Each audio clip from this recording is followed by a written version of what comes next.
تو خمار آلود آنکھوں میں اداسی کے نشاں بھی تھے، ملن کی آرزو بھی تھی، بچھڑنے کے گماں بھی تھے، اور ہے کہ شعور بندگی کے بعد کے اسرار مت پوچھو، شعور بندگی کے بعد کے اسرار مت پوچھو، حدود آگہی کے بعد اندیکھے جہاں بھی تھے۔ جب آپ بندگی کو مکمل طور پر اختیار کر لیتے ہیں تو آپ کو اس بندگی کا پھر ایک شعور بھی آتا ہے۔ بندگی کے شعور کا معنی یہ ہے کہ کچھ ایسے لوگ ہیں جو خدا کے بارے میں محبت کا احساس تو رکھتے ہیں، لیکن وہ اس کی عظمت، اس کی ہیبت، اس کے قہار ہونے، اس کے جبار ہونے کے بارے میں نہیں سوچ رہے ہوتے۔ ان کے اندر وہ خشیت نہیں ہوتی، ان کے اندر وہ خوف نہیں ہوتا جو اللہ کے بارے میں ہونا چاہیے۔ کچھ اور لوگ ہیں جو خدا کے بارے میں خوف کا شکار تو ہوتے ہیں، انہیں جہنم میں جانے کا ڈر تو ہوتا ہے، انہیں خدا کے قہار ہونے کا، جبار ہونے کا علم تو ہوتا ہے، لیکن خدا کتنا مہربان ہے، وہ کیسا رحمان ہے، وہ کیسا رحیم ہے، وہ کیسے آپ سے محبت کرتا ہے اور آپ کو اس کے ساتھ کیسے محبت کرنی چاہیے، اور اس جنت دوزخ سے آگے جا کر ایک خدا کے ساتھ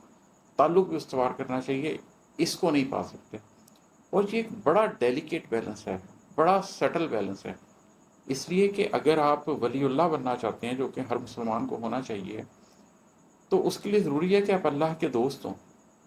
لیکن اس دوستی کے اندر فرق ہے، یہ برابری کی دوستی نہیں ہے، وہ خالق ہے اور آپ مخلوق ہیں، تو حد ادب بھی ملحوظ رکھنی ہے اور دوستی کی محبت بھی رکھنی ہے۔ اپنے آپ کو چھوٹا بھی سمجھنا ہے، اس کو حاکم بھی سمجھنا ہے، اپنے آپ کو بندہ بھی سمجھنا ہے، غلام بھی سمجھنا ہے، لیکن خوف کے عالم میں نہیں رہنا، بلکہ اپنے آقا کے ساتھ ایک محبت کا تعلق بھی پیدا کرنا ہے جو کہ دوستی کے اندر پیدا ہوتا ہے۔ تو جب یہ شعور بندگی آ جائے،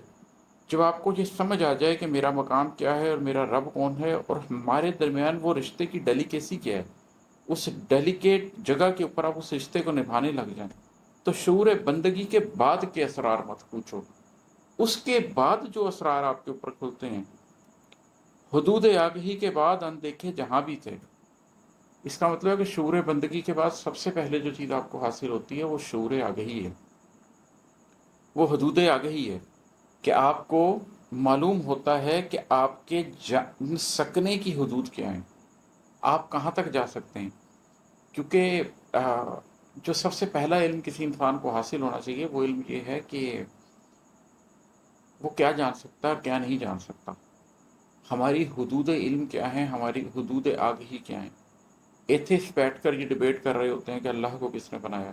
اگر اللہ ٹائم اور اسپیس میں نہیں ہے تو وہ پھر کہاں پر ہے،